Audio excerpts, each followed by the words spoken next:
हिंदू धर्म में तुलसी जी को पूजनीय माना जाता है। कहा जाता है कि इनकी पूजा करने से मनुष्य सभी पापों से मुक्ति पाता है। तुलसी माता को भगवान विष्णु की पत्नी माना जाता है। धार्मिक ग्रंथों में लिखा है कि तुलसी माँ माता लक्ष्मी की ही स्वरूप है। आइए जानते हैं कि क्यों तुलसी माँ की पूजा की जाती है। श्रीमद् देवी भागवत पुराण में देवी तुलसी की कथा बताई गई है, जिसके अनुसार भगवान शिव ने अपने तेज को समुद्र में फेंक दिया था। उससे एक महातेज प्रतापी बालक ने जन्म लिया। यह बालक आगे चलकर जालंधर के नाम से पराक्रमी दैत्य राजा बना। इसकी राजधानी का नाम जालंधर नगरी था। इसी महाराक्षस जालंधर का विवाह आगे चलकर वृंदा नाम की एक युवती से हुआ। जालंधर महाराक्षस था। अपनी सत्ता के मद में चूर होकर उसने मां लक्ष्मी को पाने की कामना से युद्ध किया, परंतु समुद्र से ही उत्पन्न होने के कारण माता लक्ष्मी ने उसे अपने भाई के रूप में स्वीकार कर लिया।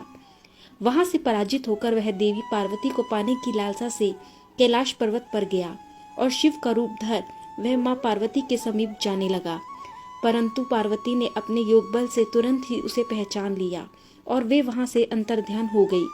क्रोधित होकर वह भगवान विष्णु के पास पहुंची और उन्हें सारी घटना बताई। महाराक्षस जालंधर अपनी पत्नी वृंदा की पतिव्रता के कारण ही शक्तिशाली बना था, जिसके कारण उसे मारना और पराजित करना असंभव था। इसीलिए जालंधर का नाश करने के लिए वृंदा के पतिव्रत धर्म को भंग करना बहुत जरूरी था। इसी कारण भगवान विष्णु ऋषि का वेश धारण कर वन में जहाँ पहुंचे, जहाँ वृंदा अकेली भ्रमण कर रही थी। भगवान विष्णु के साथ उस समय 2 मायावी राक्षस भी थे, जिन्हें देखकर वृंदा भयभीत हो गई। ऋषि ने वृंदा के सामने पल भर में ही दोनों को भस्म कर दिया।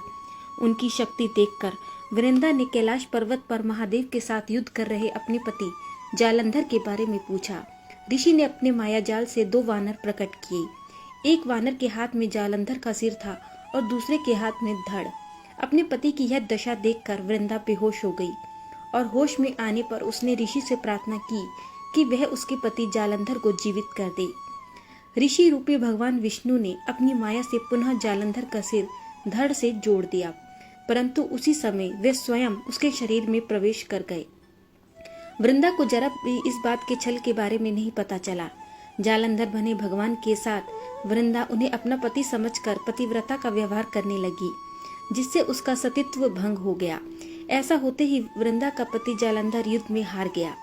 वृंदा को जब इस सारी घटना का और षड्यंत्र का पता चला तो उसने क्रोध में आकर भगवान विष्णु को शिला होने का श्राप दे दिया तथा वह स्वयं सती हो गई। जहाँ वृंदा भस्म हुई वहाँ तुलसी का पौधा उगा। भगवान विष्णु ने वृंदा से कहा कि हे वृंदा, तुम अपने सतीत्व के कारण मुझे लक्ष्मी से भी अधिक प्रिय हो गई हो। अब तुम तुलसी के रूप में सदा मेरे साथ रहोगी और जो मनुष्य भी मेरे शालिग्राम रूप के साथ तुलसी का विवाह करेगा उसे इस लोक व परलोक में यश प्राप्त होगा। इसी कारण जिस घर में तुलसी होती है वहाँ के दूत, यम के दूत भी असमय नहीं आ सकते।